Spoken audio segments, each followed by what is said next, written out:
Israel നടത്തിയ drone ആക്രമണത്തിൽ ഹിസ്ബുള്ളയുടെ മുതിർന്ന ആയുധത്തലവനെ വധിച്ചതായി IDF. വടക്കൻ ലെബനനിലെ ഹെർമൽ ജില്ലയിലാണ് ഇസ്രായേൽ ഡ്രോൺ ആക്രമണം നടത്തിയത്.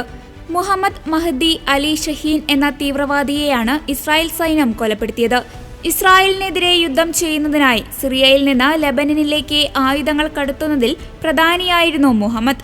സിറിയയിൽ കള്ളക്കടത്തുകാരുമായും വിതരണക്കാരുമായും ആയുധ സംഭരണ ഇടപാടുകൾ നടത്തുക, ഷിപ്മെന്റുകളുടെ വരവിനെ മധ്യസ്ഥത വഹിക്കുക, വിവിധ ഹിസ്ബുള്ള യൂണിറ്റുകൾക്ക് ആയുധം വിതരണം ചെയ്യുക എന്നിവയാണ് ഷഹീന്റെ പ്രധാന ചുമതലയെന്ന് സൈന്യം വ്യക്തമാക്കി. ബുധനാഴ്ച വടക്കു കിഴക്കൻ ലെബനനിൽ IDF നടത്തിയ ഡ്രോൺ ആക്രമണത്തിൽ ലെബനനിലേക്ക് ആയുധങ്ങൾ കടത്തിയിരുന്ന ഹിസ്ബുള്ളയുടെ യൂണിറ്റ് 4400-ലെ അംഗമായ മഹ്റാൻ അലി നാസർ അൽ ദിനിനെയും ഇസ്രായേൽ കൊലപ്പെടുത്തിയിരുന്നു.